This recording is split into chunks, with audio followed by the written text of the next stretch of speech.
자, 무형자산의 기초문제를 보겠습니다. 자, 객관식부터 보겠습니다.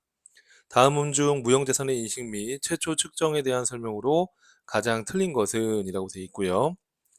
자, 1번 무형자산을 최초로 인식할 때는 원가로 측정한다. 맞죠? 그리고 2번입니다.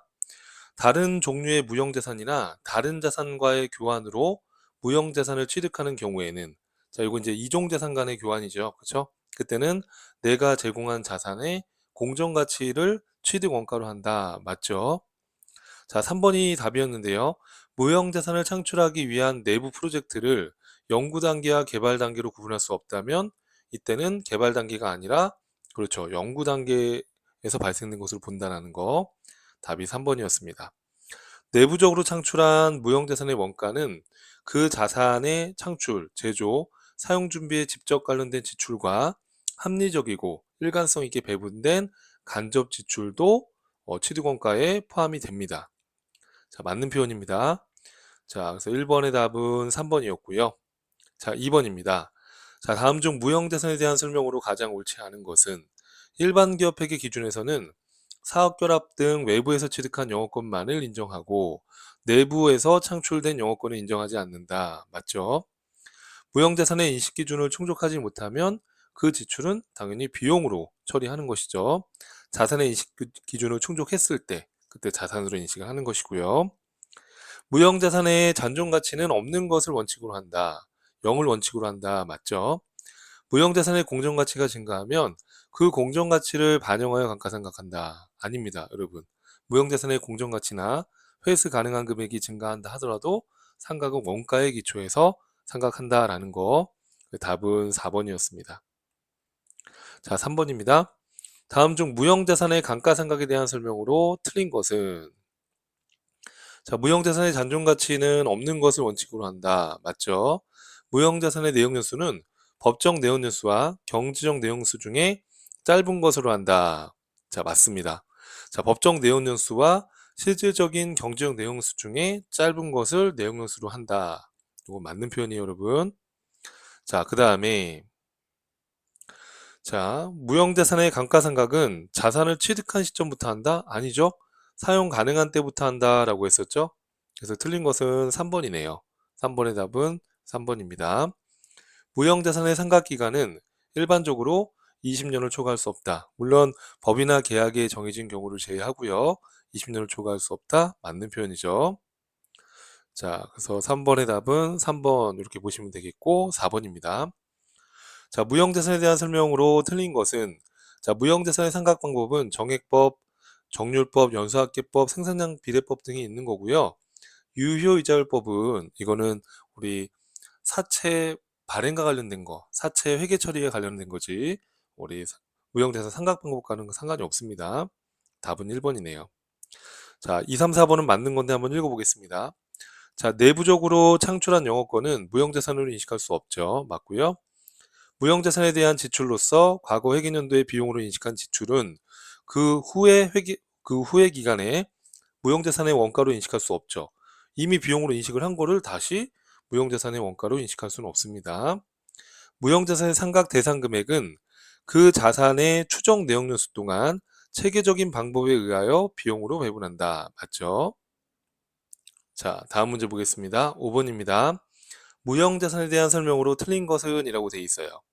자, 기업회계 기준에서는 사업결합 등 외부에서 취득한 영업권만 인정하고 내부에서 창출된 영업권은 인정하지 않는다. 맞죠? 무형자산의 인식 기준을 충족하지 못하면 그 지출은 발생한 기간에 비용으로 처리하는 게 맞겠죠, 당연히. 무형자산을 개별적으로 취득하는 경우에 매입 가격에다가 매입 부대 비용을 가산한 금액을 취득원가로 하는 거 맞습니다. 그렇죠? 자, 그럼 답은 4번인 것 같은데요. 자, 무형자산의 합리적인 상각 방법을 정할 수 없을 때에는 정액법을 한다라고 배웠죠?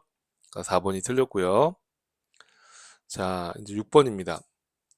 자, 다음은 일반 기업회계 기준상 무형자산에 대한 설명이다. 옳지 않은 것은, 자, 산업재산권 개발비, 컴퓨터 소프트웨어 등이 포함된다. 맞죠? 무형자산에 다 들어가는 거죠. 자, 상각 대상 금액은 그 자산의 추정 내역연수 동안에 체계적인 방법을 사용하여 비용으로 배분해야 한다. 맞죠? 당연히 체계적인 방법으로 비용 배분하는 거 맞고요. 무형자산의 감가상각시 잔존가치는 취득가액의 10%다? 아니죠. 잔존가치는 0을 원칙으로 하는 거니까 틀렸죠. 답은 3번이네요. 자, 그 다음에 7번 문제 보겠습니다. 자, 이 4번 답을 읽어볼까요? 상각기간은 관계 법령이나 계약에 정해진 경우를 제외하고는 20년을 초과할 수 없다. 맞죠? 자, 7번입니다. 자, 무형자산에 대한 설명으로 틀린 것은 교환으로 무형자산을 취득하는 경우 교환으로 제공한 자산의 공정가치로 무형자산의 원가를 측정한다. 이거는 이제 동종교환과 이종교환에 따라 다를 수가 있겠죠. 그죠? 그런데 제공한 자산의 공정가치를 무형자산의 취득원가로 측정할 수가 있겠죠. 그쵸? 우선 밑에 것도 한번 읽어볼게요. 자, 무형자산의 상각기간은 관계 법령이나 계약에 정해진 경우를 제외하고는 20년을 초과할 수 없다. 이것도 맞는 표현이죠. 그죠? 무형자산의 합리적인 상각 방법을 정할 수 없다면 정률법을 사용한다. 아니죠? 여러분, 정액법을 사용한다 하니까 확실하게 잘못된 것은 3번이죠.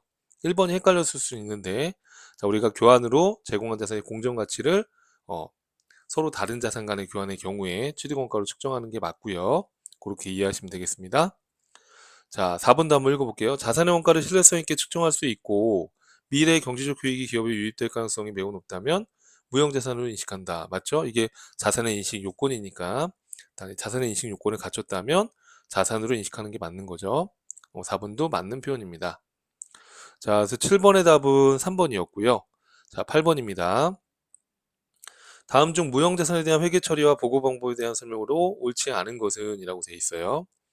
자, 무형자산은 당해자산의 법률적 취득 시점부터 합리적 기간 동안 정액법, 연수학계법, 체감 잔액법, 생산 비례법 등 기타 합리적인 방법을 적용하여 상각한다라고 되어 있어요. 자, 여러분 주의할 거는 맞는 문구 같지만 잘 보면 취득 시점부터 상각하는 것이 아니고요. 사용 가능한 때부터 한다라고 배웠잖아요. 그러니까 왠지 맞는 표현 같은데 요 표현이 틀린 거죠. 그래서 답은 1번이었습니다. 자, 2, 3, 4번도 한번 읽어볼게요.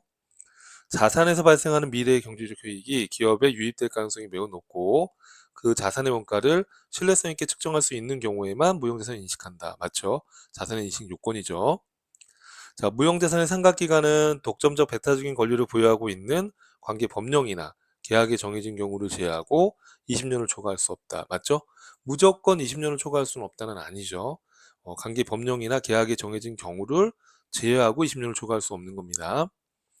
무형자산의 장부 금액은 무형자산의 취득 원가에서 상각 누계액과 손상차손 누계액이 있다면 그걸 차감한 금액으로 한다. 이거는 뭐 무형자산이나 유형자산이나 동일하죠. 그래서 맞는 표현이죠. 그래서 잘못된 것은 8번의 1번이었다라는 거. 자, 밑에 해설이 나와 있으니까 여러분들 한번 읽어보시면 되겠고요. 자, 그 다음에 분기 연습 문제입니다. 같이 한번 볼게요.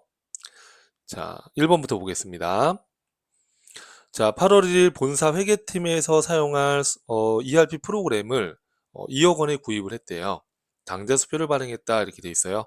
자, 우리 이런 프로그램 뭘로 처리하죠, 여러분? 그렇죠. 소프트웨어라는 무형자산으로 처리하시면 되죠.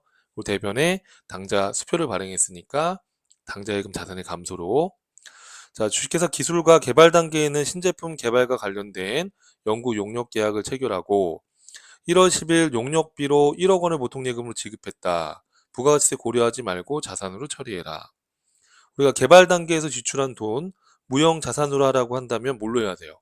그렇죠. 개발비라는 무형 자산으로 보통예금으로 지급했으니까 보통예금 자산의 감소로. 그럼 여기다 꼭 연필로 이렇게 분개를 먼저 해보시고 수업을 들어주세요. 그래야지 효율적입니다. 자, 3번입니다. 1월 20일 날 특허 나라에서 구입한 특허권 3,700만 원에 매각하고 자, 약소금을 수령했다. 특허권의 장부 금액은 3억이다. 그러면 3천이다 이렇게 돼 있습니다. 자, 그러면 어떻게 될까요? 이 숫자가 좀 잘못됐네요. 자, 그럼 특허권을 지금 처분했으니까 대변에 특허권이라는 자산이 3천만 원어치 감소하겠죠. 그렇죠? 근데 얼마에 지금 처분했어요, 여러분? 3,700에 처분했어요. 자, 어음을 받았다 하더라도 그렇죠. 미수금으로. 우리 상거래가 아닐 때는 미수금으로 한다는 거. 그러면 700만 원만큼 뭐가 되는 거예요, 여러분? 무형자산 처분 이익으로 회계 처리해 주시면 되겠죠? 네, 그렇게 해서 여러분들이 이해하시면 되겠고요. 자, 4번입니다. 특허권의 장부 금액 400만 원이다. 기말 시점에 회수 가능한 금액이 300만 원이다. 그럼 100만 원만큼 손상된 거잖아요. 그러면 어떻게 하면 될까요? 차변에 무형자산 손상 차손. 자, 그래서 차변에 무형자산 손상 차손 100만 원만큼 가치 하락이 있었고요. 대변에 특허권 100만 원을 줄여주시면 됩니다. 여러분 그 해답에 보면 이게 지금 100이 아니라 400으로 되어 있는데 여기 100만 원이 맞습니다. 100만 원으로 꼭 수정 부탁드리겠습니다. 자, 5번입니다. 자, 단기분 무형자산에 대한 상각비는 실용신한권 소프트웨어에서 50만 원, 70만 원이다. 이렇게 되어 있어요. 기말 시점에서 회계 처리를 해라. 그러면 우리는 일반적으로 특별한 언급이 없는 한 직접 상각법이니까 실용신한권 50만 원 감소시키고요. 소프트웨어 70만 원 감소시키시면 되겠죠. 차변에 무형자산 상각비 120만 원 이렇게 회계 처리해 주시면 되겠습니다. 자, 6번입니다. 회사가 보유 중인 특허권 장부 금액이 3천의 가치가 회수 가능한 금액이 500으로 하락했다. 그럼 2,500만큼 하락한 거죠. 자, 회사는 보유 중인 특허권을 처분할 예정이며 무형자산의 손상차손 요건을 충족한다. 자, 그 특허권 한 건이고 무형자산 상각회계처리는 무시하고 이 시점에서 손상을 인식하라는 거죠. 그럼 차변에 얼마만큼 하락이 한 거죠? 2,500이죠.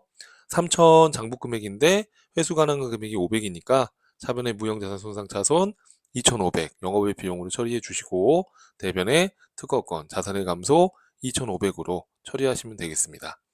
자, 그래서 무형자산에 대한 우리 분계 사례까지 같이 봤고요. 또 다음 강에서 이어서 뵙도록 하겠습니다.